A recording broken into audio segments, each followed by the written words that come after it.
Hello મિત્રો, આજના ખાસ વિડીયોમાં કંડક્ટર ભરતી પરીક્ષા 2026 મોડેલ પેપર 8નું સોલ્યુશન કરીશું. અગાઉ 7 પેપર અપલોડ કરી દેવામાં આવ્યા છે. જેના વિડીયો આપે ન જોયા હોય તો ચેનલ પર જઈને જોઈ શકો છો.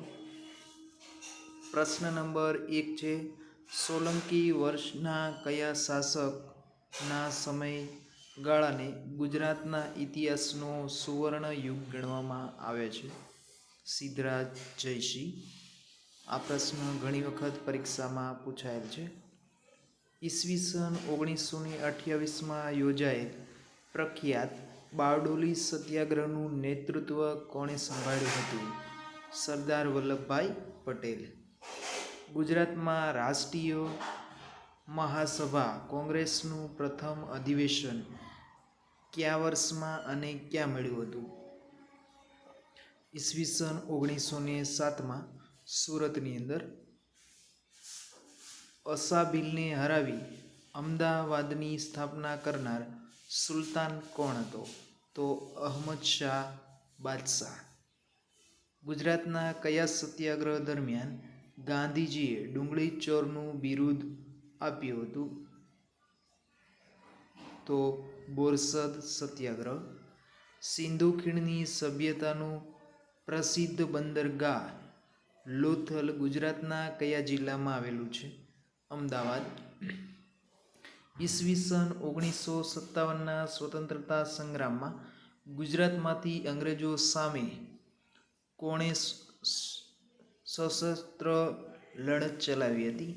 તો ઉપરના બધા જ, જેમાં ગરબડદાસ મુખી, નાયકડા આદિવાસીઓ, મુખી જગુ ભગતનો સમાવેશ થાય છે. ગુજરાતની સૌથી લાંબી નદી અને તેની લંબાઈ કેટલી છે? તો નર્મદા છે, જેની લંબાઈ 1312 કિલોમીટર છે. જેમાંથી ગુજરાતમાં કેટલી આવે છે? તો 577 કિમી. ગુજરાતનું ગીરનું જંગલ કયા પ્રાણી માટે સમગ્ર એશિયામાં પ્રખ્યાત છે? તો એશિયાઈ સિંહ માટે. ગુજરાતનું કયું સ્થળ કર્કવૃત રેખા પર આવેલું નથી? તો હિંમતનગર. ગુજરાતમાં કયા જિલ્લામાં ઘુડખર અભયારણ્ય, જેને અંતરિયાળ રણ વિસ્તાર પણ કહેવાય છે, એ આવેલું છે? તો કચ્છ જિલ્લામાં. ગુજરાતમાં સૌથી વધુ વન વિસ્તાર ધરાવતો જિલ્લો કયો છે? ડાંગ. ગુજરાતમાં ઉકાઈ બંધ કઈ નદી પર બાંધવામાં આવ્યો છે? તાપી. ગુજરાતનો દરિયા કિનારો ભારતમાં કેટલા કિલોમીટર લંબાઈ સાથે સૌથી મોટો દરિયા કિનારો ધરાવે છે? તો 1600 કિલોમીટર. તાજેતરમાં જ ગુજરાત સરકાર દ્વારા જાહેર કરાવેલી નવી પ્રવાસન નીતિ ટુરિઝમ પોલિસી અંતર્ગત કયા ક્ષેત્રને વિશેષ પ્રોત્સાહન આપવામાં આવે છે? તો ટુરિઝમ માટેની છે, એટલે ટુરિઝમ જેમાં પણ આવતું હોય એ બધા જ.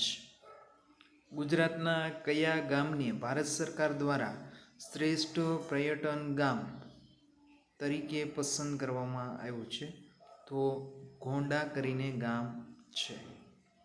તાજેતરમાં ગુજરાતના કયા શહેરમાં દેશનું પ્રથમ બુલેટ સ્ટેશન તૈયાર થયું છે? સુરતની અંદર. ગુજરાતના કયા ઐતિહાસિક સ્મારકોને યુનેસ્કોની વર્લ્ડ હેરિટેજની યાદીમાં સ્થાન મળ્યું છે? ચાંપાનેર, રાણકી વાવ અને ધોળાવીરા તમામ. ગુજરાત સરકાર દ્વારા કયા સ્થળને દેશનું પ્રથમ સૂર્યગ્રામ એટલે કે સોલર વિલેજ તરીકે વિકસાવવામાં આવ્યું છે? મોઢેરા. મોઢેરાનું સૂર્ય મંદિર પણ ત્યાં જ છે. તાજેતરમાં ગુજરાતમાં કયા વન્યજીવ અભયારણ્યને રાષ્ટ્રીય ઉદ્યાન તરીકે વિસ્તારવાની જાહેરાત થઈ છે? તો નારાયણ સરોવર અભયારણ્ય. ત્યાર પછી રૂઢિપ્રયોગનો અર્થ આપો. તો કાન સોંપવા એટલે ધ્યાનથી સાંભળવું. સમાનાર્થી શબ્દ મૃગનો સમાનાર્થી થાય છે હરણ. વિરોધાર્થી શબ્દ તો જાગૃતિનો વિરોધી શબ્દ થાય છે મૂર્ખતા અથવા મૂર્ખામી. નિપાત ઓળખાવાનો છે. તમે પણ કાલે પ્રવાસમાં આવજો, તો એમાં પણ છે એ નિપાત છે. અલંકાર ઓળખવાનો છે. દમયંતીનું મુખ ચંદ્ર જેવું છે, તો એની અંદર જે ચંદ્રની ઉપમા મુખને આપવામાં આવી છે એટલે ઉપમા અલંકાર. સમાસુ શબ્દનો સમાસ કયો થાય? તો દ્વિગુ સમાસ. વાક્યનો પ્રકાર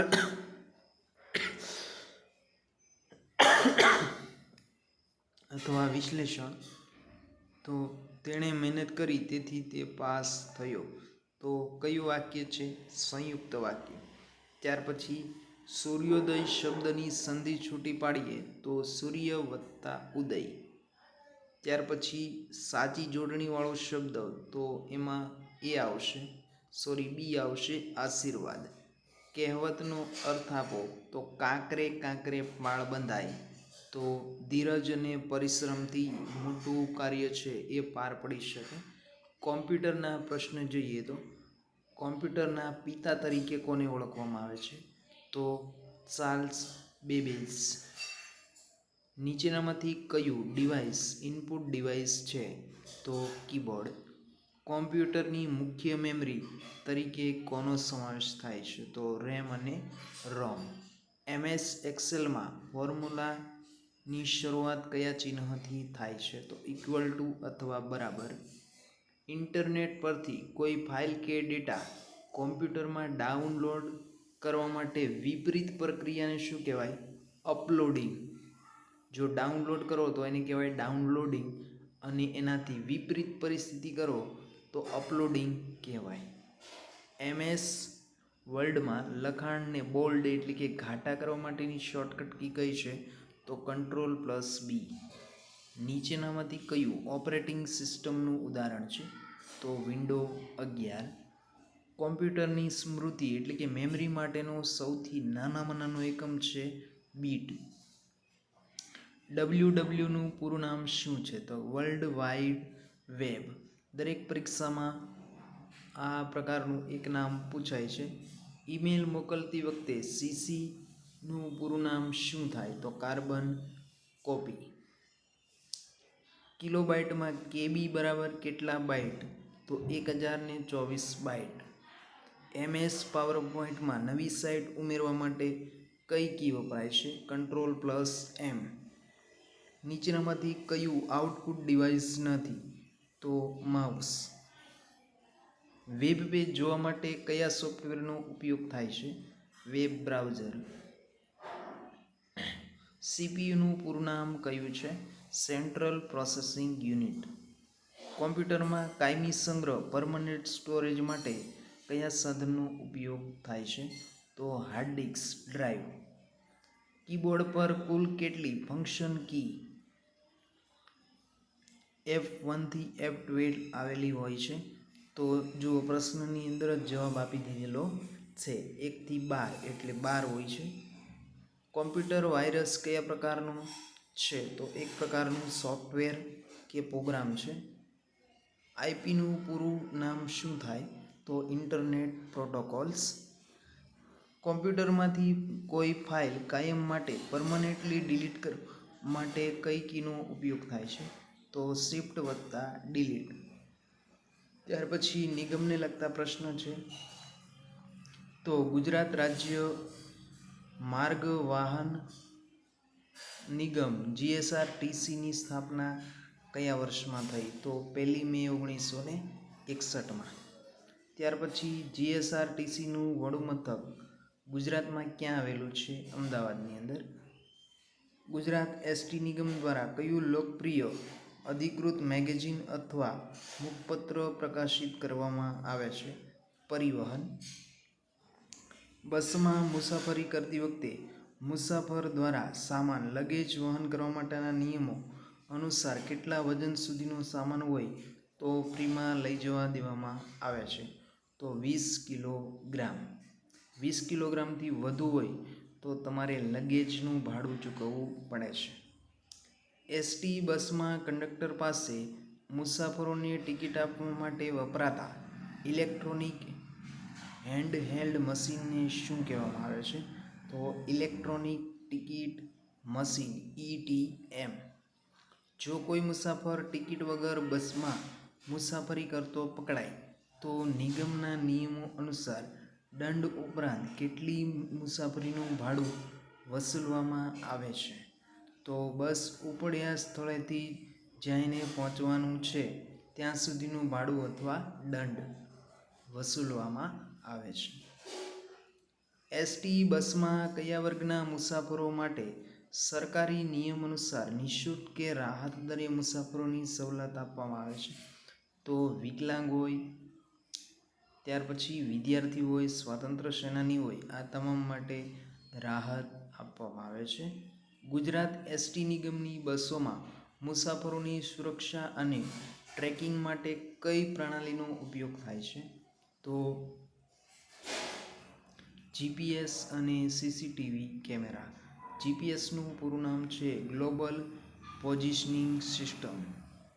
બસ ઉપડવાના નિર્ધારિત સમય પછી જો કોઈ કારણસર બસ રદ થાય અથવા મોડી પડે તો મુસાફર ટિકિટ પર શું મેળવવાનો હકદાર બને છે? તો નિયમ અનુસાર પૂરેપૂરું રિફંડ મળી શકે છે. ત્યાર પછી એસટીની બસોમાં એક્સપ્રેસ અને ગુજરાત-3 જેવી બસોના ભાડા ધોરણ કોના દ્વારા નક્કી થાય છે? તો એસટી નિગમ, વહીવટીતંત્ર અથવા સરકાર દ્વારા. ત્યાર પછી મોટર વ્હીકલ એક્ટમાંથી પ્રશ્ન છે. તો મોટર વ્હીકલ એક્ટ ક્યારે અમલમાં આવ્યો? 1988. મોટર વ્હીકલ એક્ટ મુજબ વાહન ચલાવતી વખતે લાયસન્સ વગર જો કોઈ વ્યક્તિ પકડાય તો કયા કલમ હેઠળ એની પાસે દંડ વસૂલવાની જોગવાઈ છે? તો કલમ 3, 181. ત્યાર પછી મોટર વ્હીકલ એક્ટ મુજબ સાર્વજનિક વાહનમાં મુસાફરોની સુરક્ષા માટે ઓવરલોડિંગ વિરુદ્ધ કાયદાકીય જોગવાઈ કયા અધિનિયમ હેઠળ છે? તો એમાં મોટર વ્હીકલ એક્ટ લાગુ પડે છે. મોટર વ્હીકલ પ્રાથમિક સારવાર માંથી પ્રશ્ન જોઈએ તો અકસ્માતગ્રસ્ત વ્યક્તિને જો લોહી વહેતું હોય તો સૌથી પહેલાં શું આપવું જોઈએ? તો સાફ કપડાથી છે એ લોહી પર દબાણ લાવી અને એને અટકાવવું જોઈએ. જો અકસ્માતમાં કોઈ વ્યક્તિ બેભાન થઈ જાય અને શ્વાસમાં પણ તકલીફ થતી હોય તો પ્રાથમિક સારવાર આપતી વખતે તેનું શરીર કઈ સ્થિતિમાં રાખવું? તો બાજુએ એટલે કે રિકવરી પોઝિશનમાં, જેથી આ નળી ખુલ્લી રહી શકે. અકસ્માત સમયે પ્રાથમિક સારવારની પેટીમાં કઈ વસ્તુ હોવી જરૂરી છે? તો એન્ટિસેપ્ટિક, લોશન્સ, પટ્ટી અને રૂ. આટલી વસ્તુ જરૂરી છે. ત્યાર પછી કંડક્ટરની ફરજોમાંથી પ્રશ્ન આ રીતના પૂછાય છે. એસટી બસના કંડક્ટરની પ્રાથમિક અને મુખ્ય ફરજ શું છે? તો મુસાફરને યોગ્ય ટિકિટ આપવી અને સલામતી સુનિશ્ચિત કરવી. બસમાં મુસાફરી દરમિયાન જો મુસાફર અચાનક બીમાર પડે, અકસ્માત થાય તો કંડક્ટરની ફરજ શું છે? તો કે તરત જ નજીકની હોસ્પિટલમાં પહોંચાડવો અને પ્રાથમિક સારવાર આપવી. કંડક્ટર બસ ઉપડતા પહેલાં કઈ બાબતની ખાતરી કરવી પડે છે? તો કે બધા મુસાફરો બેસી ગયા અને દરવાજા બરાબર બંધ છે કે નહીં. બસમાં મહિલાઓ, સિનિયર સિટીઝન, દિવ્યાંગો માટે અનામત બેઠકો પર જો કોઈ અન્ય મુસાફર બેઠો હોય તો કંડક્ટરે શું કરવું જોઈએ? તેને નમ્રતાપૂર્વક બેઠક ખાલી કરીને જરૂરિયાતમંદ મુસાફર છે એને બેસાડવો જોઈએ. ત્યાર પછી ગણિત અને રિઝનિંગમાંથી આ પ્રકારના પ્રશ્નો પૂછાય છે.